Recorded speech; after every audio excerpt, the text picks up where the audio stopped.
एक बार महात्मा बुद्ध एक गांव में प्रवचन सुना रहे थे।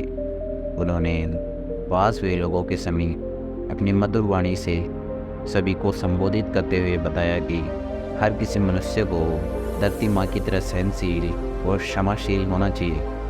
क्रोध मानव का ऐसा शत्रु है जो दूसरों को तो हानि पहुँचाएगा, साथ में खुद भी उससे बच नहीं पाएगा। इसलिए क्रोध, ईर्ष्या मानव का सबसे बड़ा शत्रु है। सभा के सभी लोग शांति से उनकी बात को ध्यानपूर्वक सुन रहे थे। तभी वहाँ उस सभा में एक अति क्रोधी व्यक्ति भी उपस्थित था।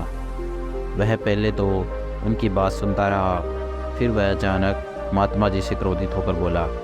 बोलते समय उसका आंखें खून के समान लाल हो रही थी।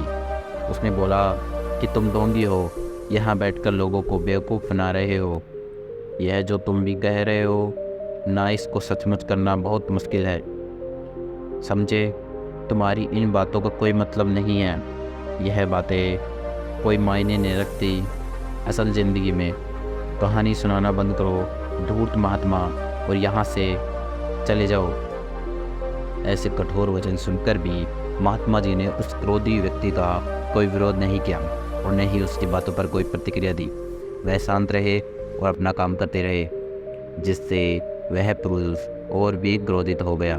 उसकी समझ नहीं आया वह क्या करे। तब उस पुरुष ने महात्मा जी के मुंह पर थूक कर चला गया। अगले दिन जब उस व्यक्ति का क्रोध शांत हुआ और उसे अपनी गलती का पछतावा हुआ, तब वह आत्मग्लानि में जलने लगा और फिर उसने सोचा कि उस महात्मा से मुझे माफ़ी मांगनी चाहिए। वह महात्मा जी की खोज में उसी स्थान पर गया जहां महात्मा जी कल प्रवचन दे रहे थे, लेकिन महात्मा जी वहां से चले गए थे। वह तो अपने शिष्यों के साथ अन्य किसी गांव की यात्रा पर निकल पड़े। वह तो जब लोगों से महात्मा जी के बारे में पहुँचता उस स्थान पर पहुँच गया जहाँ महात्मा जी प्रवचन कर रहे थे। तब उस पुरुष को महात्मा जी के शिष्यों ने उस पास जाने से रोका, लेकिन महात्मा जी ने अपने शिष्यों को आदेश दिया कि आने दे उस पुरुष को। तब वह पुरुष महात्मा जी के चरणों में गिर गया।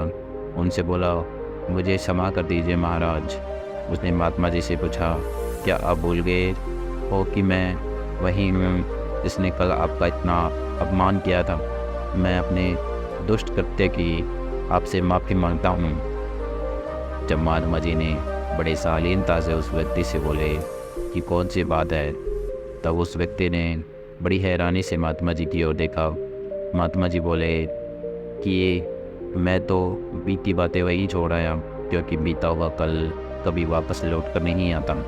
इसलिए बीती हुई बातों को आज और अपना आने वाला कल नहीं बिगड़ना चाहिए। जो हो गया सो हो गया। तुम्हें अपनी भूल का एहसास हुआ, यही सबसे बड़ी बात है। तुम अपनी गलती को मान लिए, सो तुम अब निर्मल हो गए। इससे कोई भी ग्लानि अपने मन में नहीं रखो। अपने आप आने वाले कल के बारे में विचार करो और उसे सुधारने का प्रयास करो। महात्मा जी की बात सुनकर उस पुरुष के मन का भार हल्का हो गया। उसने महात्मा जी के चरणों को पकड़कर कहा, आज से मैं अपने क्रोध का त्याग करता हूँ और धैर्यवान और क्षमाशील होने का प्रण आज से लेता हूँ।